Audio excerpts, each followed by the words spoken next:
പൂച്ച കിണറ്റിൽ വീണതിന് ശേഷം കിണറൊക്കെ വൃത്തിയാക്കിയെങ്കിലും ടാങ്ക് വൃത്തിയാക്കിയ ആൾക്കാർ ഇന്നാട്ടാണ് വന്നിട്ടുണ്ടായിരുന്നത്. അവർ വന്നത് നമ്മളെ കുഞ്ഞൂസിന് തീരെ ഇഷ്ടപ്പെട്ടിട്ടുമില്ല. അക്കത്തിന് തന്നെ ഞാൻ അകത്തിട്ട് 4 എണ്ണത്തിന് അങ്ങോട്ട് ലോക്ക് ചെയ്തിട്ടോ. ഇതിനിടയിൽ അടുക്കളയത്തെ പരിപാടി ജോറായിട്ട് അങ്ങോട്ട് നടക്കുകയാണ് കേട്ടോ. അത് കണ്ട് ആസ്വദിക്കുകയാണ് നമ്മളെ കുഞ്ഞൂസ്. ഇതിനിടയിൽ നല്ല 8ന്റെ പണി കിട്ടിയെന്ന് പറയല്ല, നമ്മുടെ ഗ്യാസ് അങ്ങോട്ട് തീർന്നു.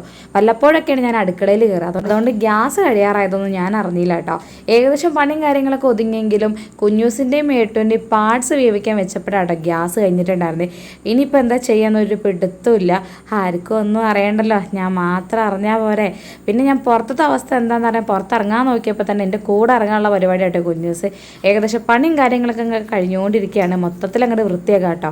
നമ്മളെ കുഞ്ഞൂസിൻ്റെയും വീടിൻ്റെ കൂടിൻ്റെ അടിയും കൂടാതെ അതിൻ്റെ ചുറ്റുള്ള പരിസരം മൊത്തത്തിൽ അങ്ങോട്ട് വൃത്തിയാക്കാനുള്ള പരിപാടിയാണ് കേട്ടോ.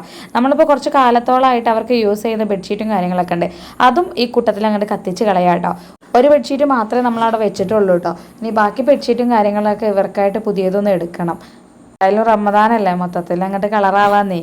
കഴിഞ്ഞതിന് ശേഷം ഞാൻ നേരെ ആ പാർട്സ് കൊണ്ടുപോയിട്ട് ഓവനിൽ വെക്കാമെന്ന് വിചാരിച്ചിട്ടോ.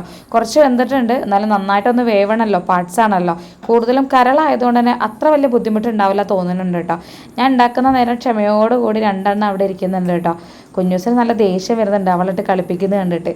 ചില സമയത്ത് അവളെ നോട്ടം കാണുമ്പോൾ അവൾ എത്ര കൊഞ്ചിച്ചാലും കളിയാക്കിയാലൊന്നും മതിയാവില്ല കേട്ടോ. പക്ഷെ ഞാൻ എന്ത് കാട്ടിലും നോക്കിയിരിക്കും എൻ്റെ കുഞ്ഞിപ്പെണ്ണ്, പാവാണ് കേട്ടോ. അത് കഴിഞ്ഞതിന് ശേഷം നേരെ 4 ആൾക്കും ഫുഡ് അങ്ങോട്ട് വെക്കുകയാണേ.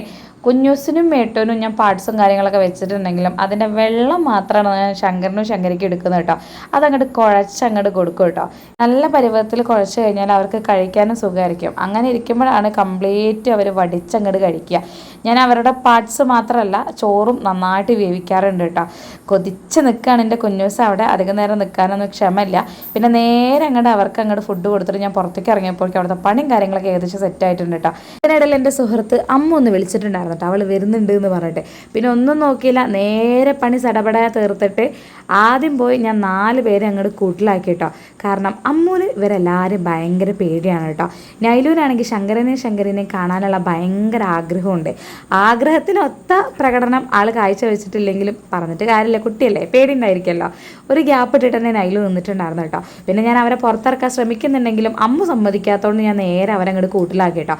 ഏറെ നാളുകൾക്ക് ശേഷമാണ് ഞങ്ങളുടെ ഈ ഒരു കൂടിക്കാഴ്ച കേട്ടോ. 10 വർഷക്കാർക്ക് മുന്നേ കൊച്ചിയിൽ നിന്ന് കിട്ടിയിട്ടുള്ള ഒരു കോഴിക്കോട്ടുകാരിയാണ് കേട്ടോ. അധികം വൈകാതെ അവൾ ഇറങ്ങുകയും ചെയ്തു. ഇറങ്ങിയെങ്കിലും ബസ് കിട്ടാൻ കുറച്ച് സമയം എടുത്തു കേട്ടോ. നോമ്പായതുകൊണ്ട് അതിൻ്റെ ബുദ്ധിമുട്ടും കാര്യങ്ങളൊക്കെ ഉണ്ടായിരുന്നു. അതിന് പുറമെ വന്ന ബസ്സിലാണെങ്കിൽ ഭയങ്കര തിരക്കുമായിരുന്നു കേട്ടോ. ഇച്ചിരി കഷ്ടപ്പെട്ട് അവൾ ബസ് കയറി.